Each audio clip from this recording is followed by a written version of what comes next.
Ezekiel chapter 29. In the 10th year, on the 12th day of the 10th month, the word of the Lord came to me, saying, Son of man, set your face against Pharaoh king of Egypt, and prophesy against him and against all Egypt. Speak to him and tell him that this is what the Lord God says. Behold, I am against you, O Pharaoh king of Egypt, O great monster who lies among his rivers, who says, The Nile is mine, I made it myself. But I will put hooks in your jaws and cause the fish of your streams to cling to your scales. I will haul you up out of your rivers, and all the fish of your streams will cling to your scales. I will leave you in the desert, you and all the fish of your streams.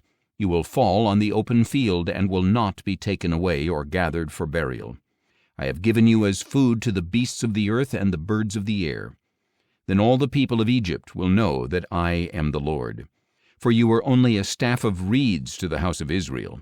When Israel took hold of you with their hands, you splintered, tearing all their shoulders. When they leaned on you, you broke, and their backs were wrenched.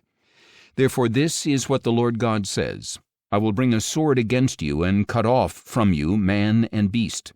The land of Egypt will become a desolate wasteland. Then they will know that I am the Lord.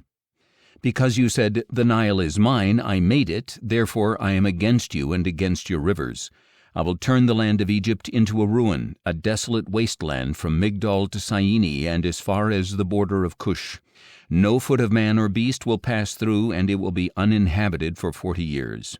I will make the land of Egypt a desolation among desolate lands, and her cities will lie desolate for 40 years among the ruined cities. And I will disperse the Egyptians among the nations and scatter them throughout the countries. For this is what the Lord God says, At the end of 40 years I will gather the Egyptians from the nations to which they were scattered. I will restore Egypt from captivity and bring them back to the land of Pathros, the land of their origin. There they will be a lowly kingdom.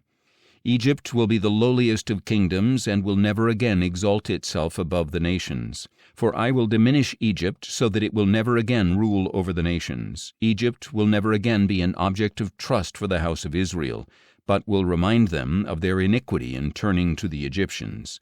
Then they will know that I am the Lord God. In the 27th year, on the 1st day of the 1st month, the word of the Lord came to me, saying, Son of man, Nebuchadnezzar king of Babylon caused his army to labor strenuously against Tyre.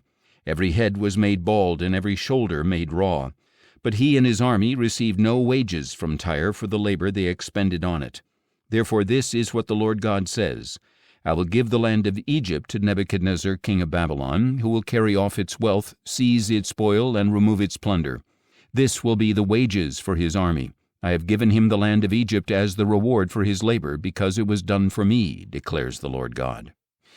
In that day I will cause a horn to sprout for the house of Israel, and I will open your mouth to speak among them.